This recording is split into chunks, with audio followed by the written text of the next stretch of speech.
I woke up today to the sounds of little birds flying around in my window. One of them went up to the window and started going tweet, tweet, tweet, tweeting around. And I talked to him, and he said, well, tweet, tweet, tweet. But I translated that. And what he did say was, you should review the Neo Geo Pocket Color. So I think that's what we're going to do today. Now, to me, this thing is sort of like as the Atari Lynx is the inbred cousin of the Game Boy. To those of you who like the Lynx, I am sorry. Not to hate.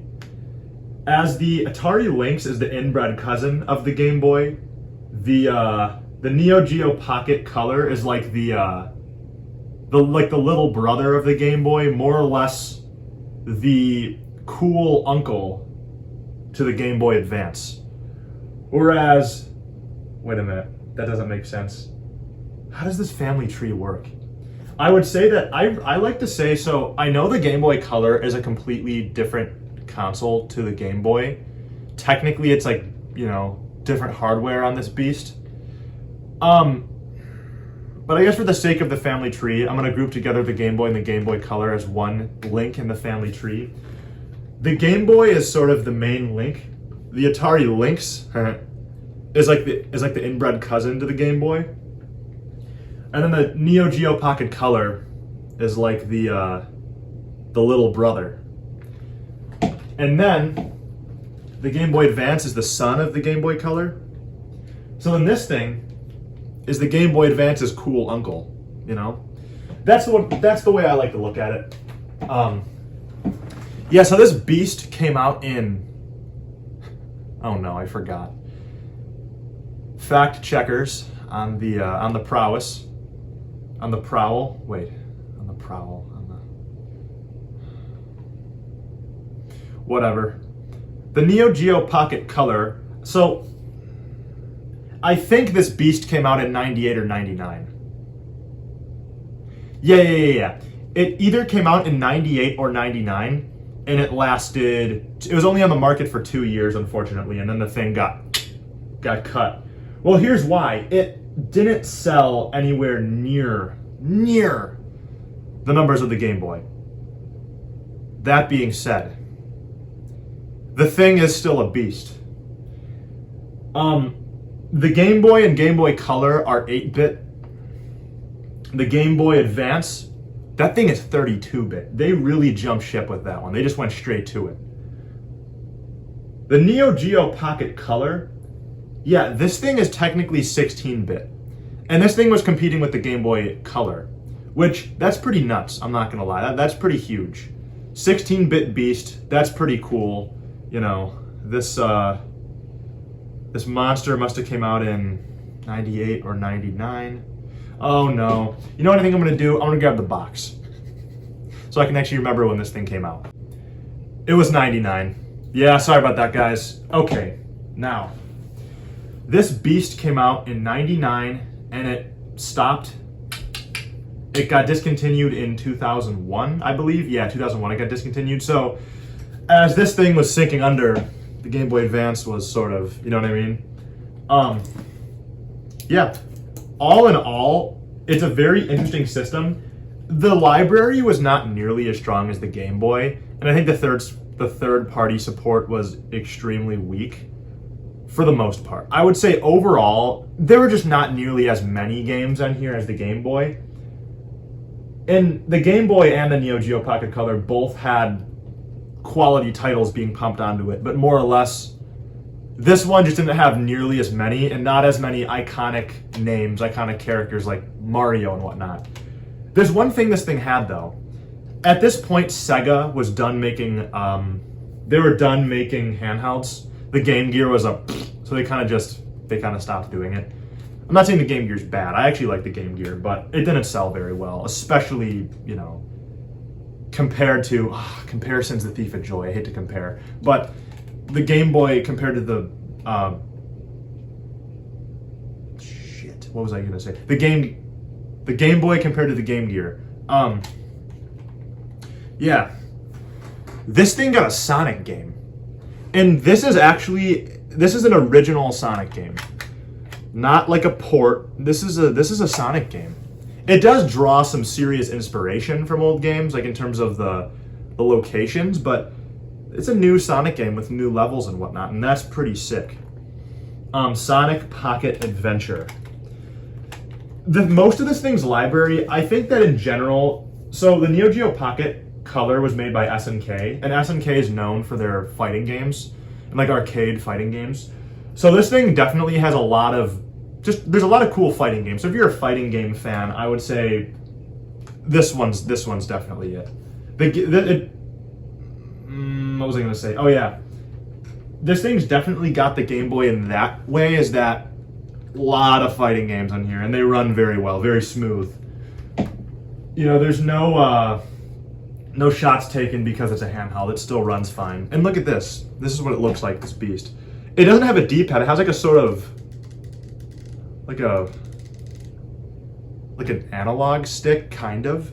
It's sort of like the circle pad on the 3DS, but it doesn't work the same way. It's like a circular thing that you can click in all these different directions, but I think it only clicks in 8 directions technically.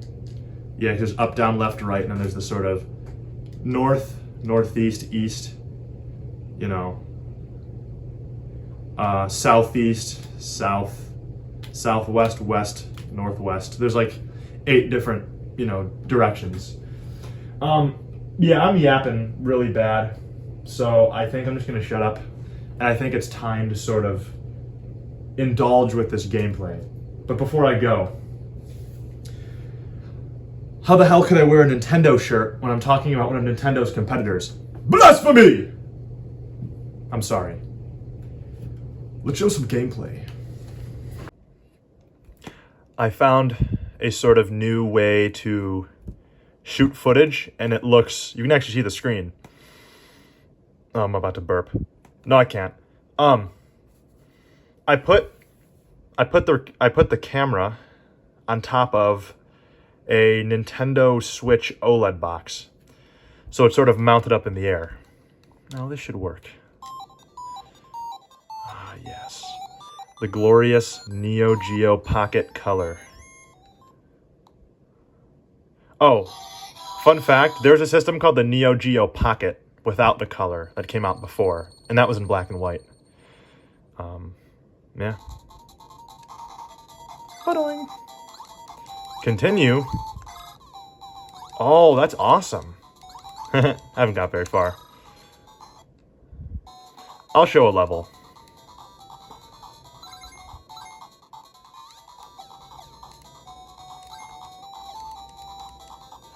It's almost kind of disorienting trying to play it, and then the camera is trying to capture it. Do I look at the gameplay through the camera, or do I kind of tilt my head to the side so I can see the gameplay, not through the camera, but directly? Difficult choices, people. Holy shit, this is a maximum dopamine overload. Holy shit.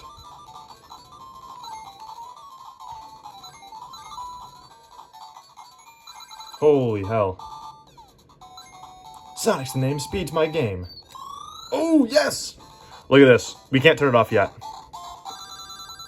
Oh, this is good. Right? Yeah, but then I feel like the viewer... This is good. Bonus, little bonus area where you try to get the Chaos Emerald. Yeah, this is really cool for a handheld system. And again, I can't believe this thing's 16-bit because it really looks 8-bit, I gotta be honest. But yeah, it's sort of there. It is 16-bit on a technical level. This is very impressive for the system, though, I'm not gonna lie. What's going on here is quite impressive for the beast. Get 70 rings? Oh, we got this shit easy.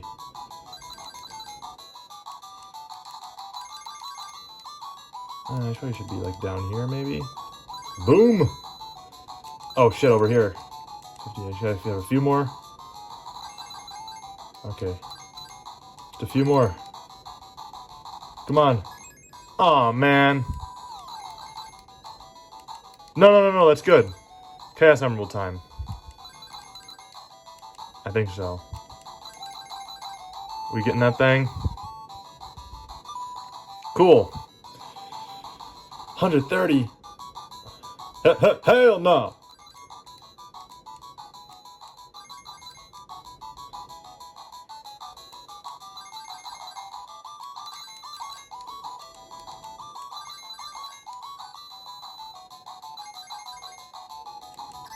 Oh, it's bad. Shit. Come on, 6 more. Oh, nice. Clear.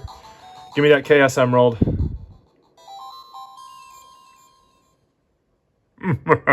Hell yes! Can I turn this thing up? Oh, it's down. That is all the way up.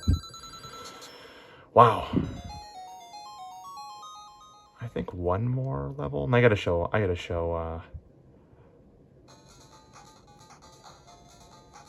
Whoa! Wait a minute. Wait a minute. How do I pause this thing right there? Listen to this. This is the theme from Sonic 3. On the first level, they're playing the theme from Sonic 2 on the Genesis. That's pretty cool. All right. I gotta show one more game, or a couple more games. I said a lot of fighting games on this beast.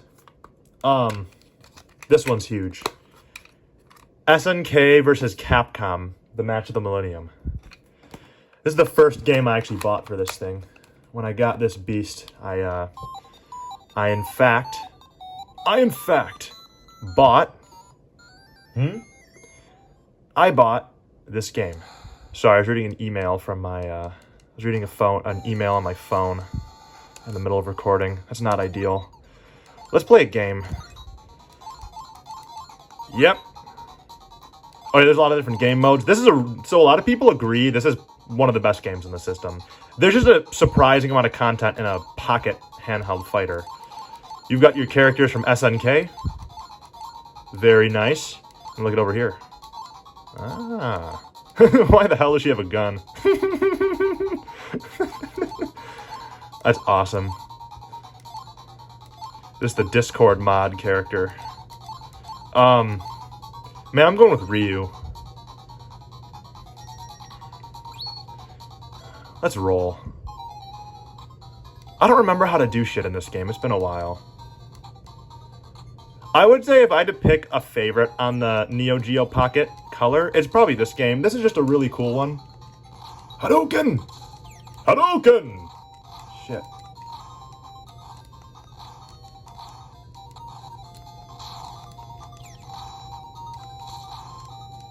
Hell yeah. Yeah, so you're thinking, this is a fighting game with only 2 buttons. I think they did a pretty good job. You know, there's a lot of different combos you can use. They were pretty creative with it. Just, this game really doesn't suffer because it's on a handheld. That's what I'm going to say. It really doesn't suffer because it's on a handheld. Look at that. That looks great. Definitely, this one definitely pushes this beast's graphical capabilities to the limits as well. And they were sort of creative with it. Like, some of the characters only have, like, one color. Like, there's only red on Ryu, there's only green on this Leona. Probably just because of limitations, but it still looks good. They didn't let the limitations of the system limit the quality of the game, and that's amazing. No one's stronger than me, fool.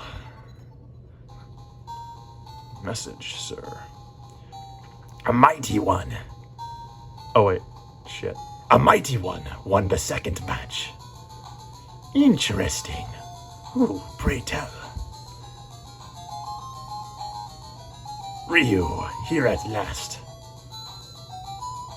Shall I deal with it? It's up to you. Brief me later. Sorry. Ryu, end of the line. Not for long. Yeah, there's like a little story mode. Pretty nifty. Oh no, this footage is getting too long. One more match. One more match.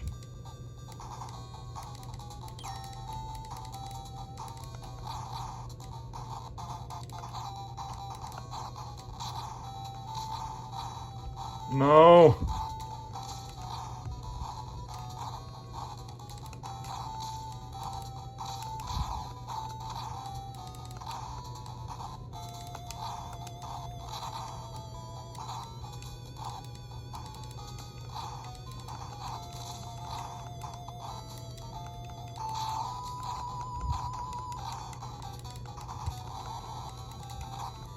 Oh! want you to be my disciple. Nuh-uh, I gotta go.